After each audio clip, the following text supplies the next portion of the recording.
A lot of people ask me, how do I feel about spoilers? And I'm like, in my mind,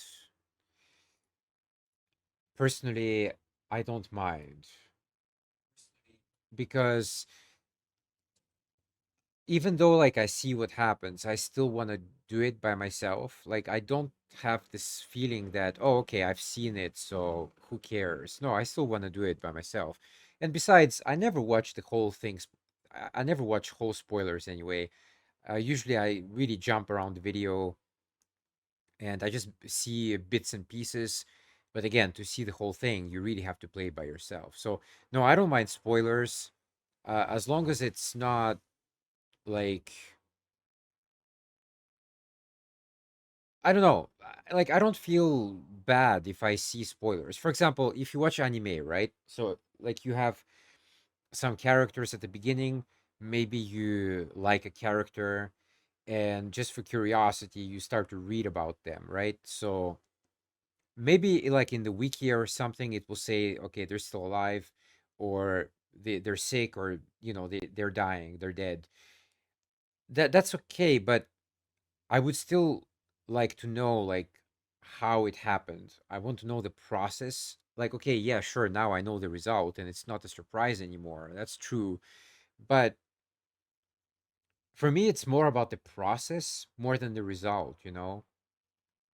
It's kind of like when I was writing my book, you have the end result, okay? So the ending, and usually like the start and the end are pretty easy to write because yeah, you know how it starts and probably you know how it's going to finish. It's really kind of the middle part which for me takes ages to write, and this is the most difficult part because you have to explain the process of how we got from A to Z. Well, it depends on the country you're in, I guess. But I'm really curious about the process itself. Like yeah, I know the end result. Okay, I know it, but how do I get there? And that actually, as a writer, is very challenging. Like some people say that the middle part is the easiest part, but I don't know, man. I disagree with that. I really don't think so. I think the middle part is. I think like if you say that the middle part is easy, in my mind, I'm like, okay, probably I don't want to read your book because it's probably not really well thought out. Like, yeah, you figured out the beginning and the ending, but you probably kind of bullshitted a lot in the middle, and that's why the story will just kind of wander all over the place, right?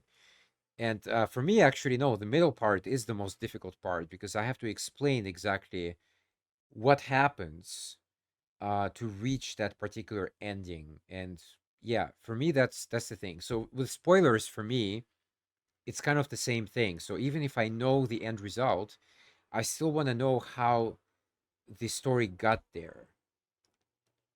So for me, like it doesn't kill the story if I read spoilers. For me, it's absolutely fine. Of course, I try to not read too much. If I want to read more, I will read at the end when I finish it. But I don't mind just knowing what happens. So yeah, some movies though. Look, some movies it's kind of like you know what's going to happen. For example, Titanic is a great example. Not just because like it's just a movie, but it's based obviously on the real event, and we all know how that ended. Okay, so like you definitely know the end. Well, you also know the start. That's the thing. You know the start. Okay, they started the journey. You know the end, and then you have to kind of watch the middle. Titanic is not a good example, by the way, because it's not a good movie. It's really not. Even the middle part is it's just not interesting at all. If you want like a boat thing, I would say 1899 is pretty good. Like it's not great. It has its flaws, of course, but I think overall it's not bad. And it's a shame that it got canceled. And I read it got canceled because, yeah, look, I mean, these days like the audience changes so quickly, but in my opinion though, it changes for the worse. You see? Like even stuff like a series like Dark. I think Dark was made in 2017. Let's say okay, it ran for a couple of seasons, so Probably like I don't know what year it ended. TV show. Let's see, Dark. So it had it ended in 2020. Okay. Well, yeah, it's been now we're in 2024, and the audience really changes quickly every year. Now that's really what I noticed, and it's getting worse and worse every year, maybe even every month. I don't know, but people are just kind of incapable of because everybody's so like conditioned and brainwashed by stupid TikTok and Facebook Reels and Instagram Reels and all of that, right? And they're just incapable of like thinking or reasoning or following some kind of complicated storyline. Uh, and that's why Dark did okay. But I think like if Dark was released in 2024, I'm not sure it would have gotten the same attention as it did back in 2017. I really kind of doubt that.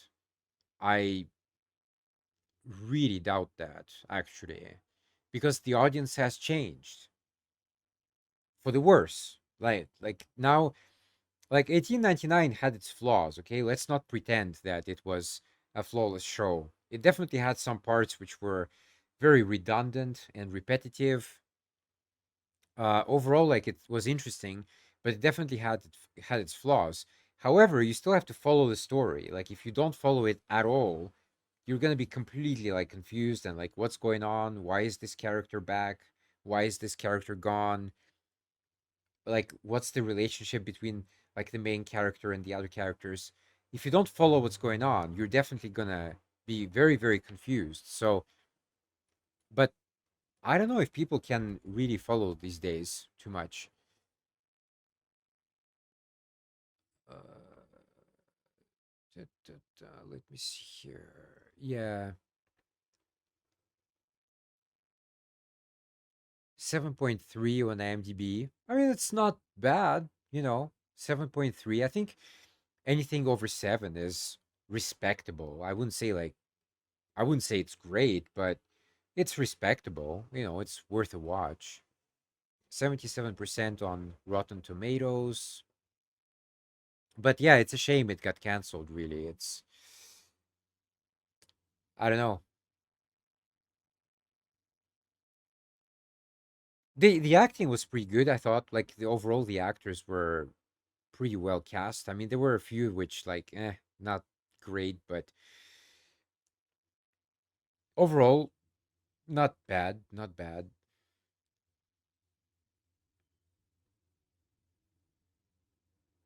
I don't understand some of the comments though. Like this is one that I read very very often, and I'll just read this out. So absolute hot garbage dumpster fire, smoke and mirrors effect on this one from Netflix. Seemed like they tried to sell this as a sequel to Dark, but it doesn't even come close.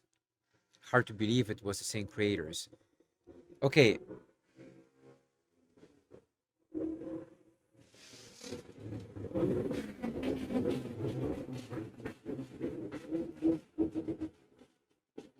unbelievable.